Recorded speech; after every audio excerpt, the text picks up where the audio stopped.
Micah. Man, I got a lot of respect for Micah Parsons, Cowboys edge player, one of the better players in the league. But this take is up there with one of the crazier ones I've heard from a actual current playing NFL player, which is saying a lot because just coming off Eagles week, we got a lot of takes from a lot of players on a lot of different things. But again, Micah kind of exemplifies the group of people that are doubting Brock Purdy and his ability and what he's really contributing to the San Francisco 49ers and their success. Because with this take that you're about to listen to right here, Micah Parsons is saying that he believes he could do the same thing that Brock Purdy is doing. Yes, you heard me correctly. Micah Parsons believes he could play quarterback right now and do very similar things that Brock Purdy is doing. I'm going to let you listen. And then, of course, we're going to react on the other side. Take a listen to Micah Parsons talking about how, hey, I could throw a screen to Christian McCaffrey. Enjoy. For a second year QB, regardless. I think, but the thing about it, I think his playmakers are just making better plays. If you see Debo's runs, those are quick passes. Yes, he's getting it to him.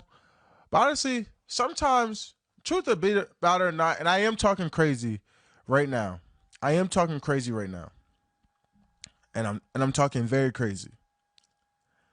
I truly believe I could be Tyreek Hill's quarterback. Yeah.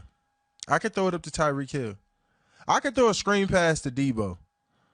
And this might be the crazy Madden side of me, but these players are just that good. Christian McCaffrey's just that good.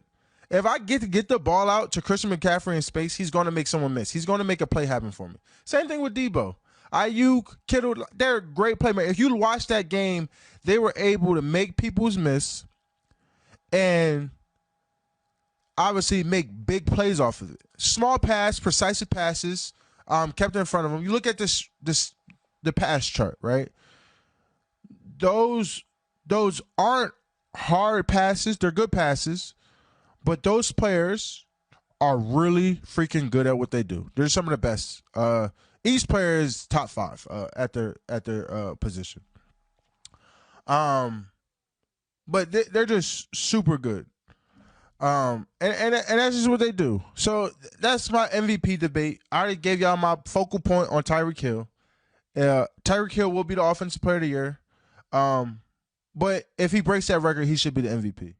This to me is such a wild take because this feels like something like a fan would say, not a guy who actually is paid millions of dollars to rush the quarterback and plays football for a living and should have a more I would say better grasp on what it takes to play quarterback than a lot of other people. And this again, I think also, like I said at the beginning, it exemplifies a lot of the people who take shots at Brock Purdy and discredit what he is doing and find ways to give credit. No, like we're going to keep it a buck. Like the 49ers have some of the best weapons in the entire league, one of the best offensive coordinators. But it's crystal clear that, and we've talked about it on this channel a million times, that Brock Purdy's elevating the scheme.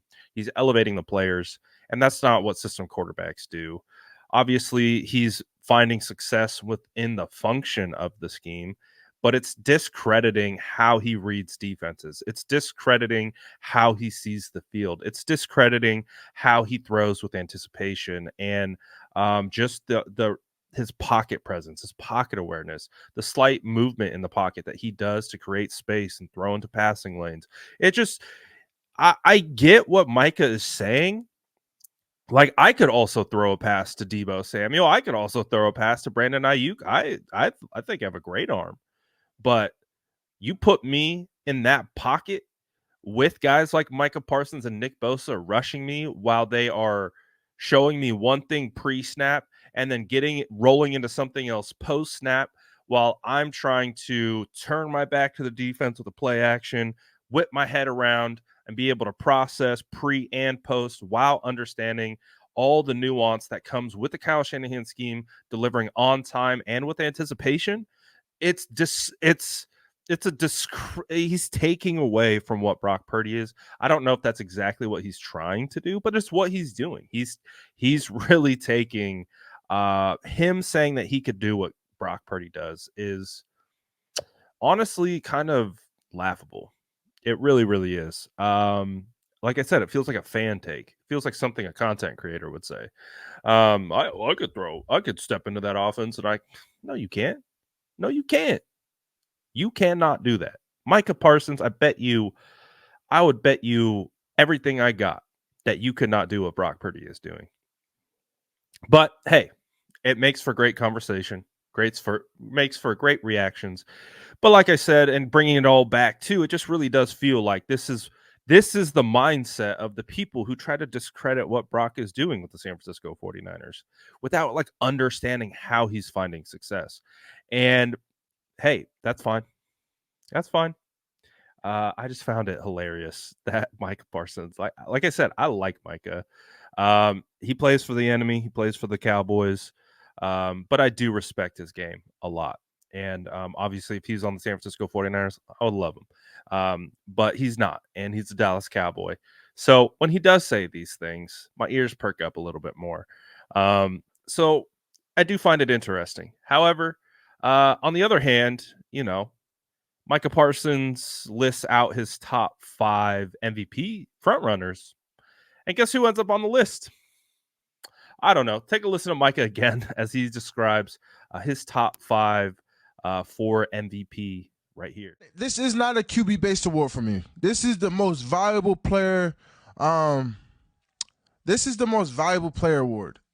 I think with MVP and things like this that it should not matter if you're a QB, a defensive player, or a non-QB. This is not a QB award. As much as we want to paint this picture, and the awards are so one-sided and they're so determined on who they want to give it to, because a QB does have a lot of value in a position, and I don't want to take that away from them.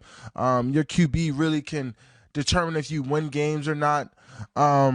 But there's just this one guy, right? That just is, he defies physics, right?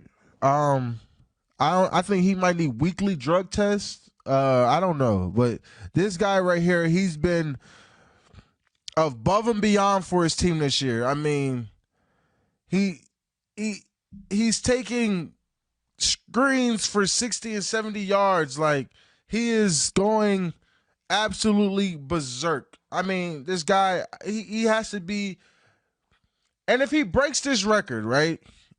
If he breaks this record, this is going to be the first time in NFL history. Like, that has to be credited for something. Like, I mean, bro, we're going to get into it. 5 right now for me. Number 5, and this is tough. Number 5, I'm gonna definitely have to go with. I'm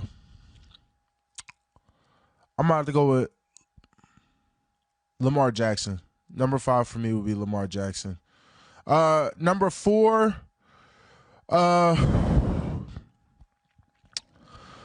Number 4, I'm gonna go with Tua. Number 4, we're gonna go with Tua. Number 3. Actually, I'm not even going number 4 with Tua. I'm not even going to go number 4 with Tua. I'm going to have to go with Tyreek. I have to go with Tyreek. I'm gonna have to go with Tyreek.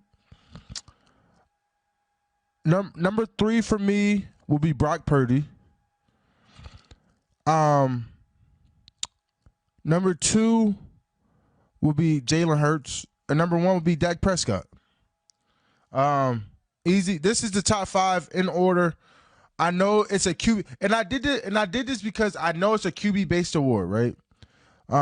So that's why Tyreek didn't make my top 3, and he's just an outlier. But Tyreek is easily in the top 3, if not number 1. And I don't want to just say it's Dak Prescott, because I think Tyreek, if he breaks this record, right? If he breaks this record, he has to be MVP. But Dak, he is the best quarterback in the NFL right now. It's a QB-based award. He will be MVP most likely, and Tyreek will end up being Offensive Player of the Year. But if they do give it to if they do give it to a non-football player, and Tyreek Hill breaks his record, he goes over 2,000 yards. He should be MVP. He should be MVP. Shout out to Bleacher Report. Shout out to Micah Parsons on his podcast that they host on Bleacher Report for these sound bites. Again, we live in a very, very new time where we get to hear from players in an environment that doesn't require media to ask them questions. It is them off the cuff, speaking their true thoughts and their true feelings, which is phenomenal. I love it. I want Micah to say these things. I want these players to continue this. Like 49ers right now, we got Eric Armstead's podcast on Third and Long. We got Fred Warner's podcast with the Warner House. George Kittle's had his podcast with Hidden Pearls for a while. Debo Samuel goes on with Kay Adams every single week. Like we live in a time where we get real feedback from players based on their team and the games and things that are going on outside of their teams and reactions to what's happening across the league. So we get to hear takes like this, like we wouldn't have heard 2-3 years ago. Like, and that's the way the new media, Draymond Green termed, right? It's not very new. This has been happening for a long time. It's something that you could see building, hence like look at the platform that I've built. I identified this back in like 2011 when I was working in social media marketing, and I could see the long game, and that's why I got into this space and have found success where I've found it. But with the players, being able to hear from them, get these takes, I enjoy it. I think it makes our weeks go by faster. It gives us something to talk about and react to and debate and be like, oh, Micah's crazy, man. He thinks he can come in here and play like Brock Purdy. Hey, respect. If you really do think you could go and play in a Kyle Shanahan scheme with all these weapons and find the same success that Brock Purdy's having, fine. Fine. Go for it. I adamantly disagree with you, but to each their own, right? So have confidence in yourself, stand on your takes, say what you got to say. I don't mind it. But I do think it's hilarious that Micah does believe he can do what Brock's doing. I would love to see it, Micah. I would love to see you process Kyle Shanahan's scheme and go out there and execute it to perfection. I would love that.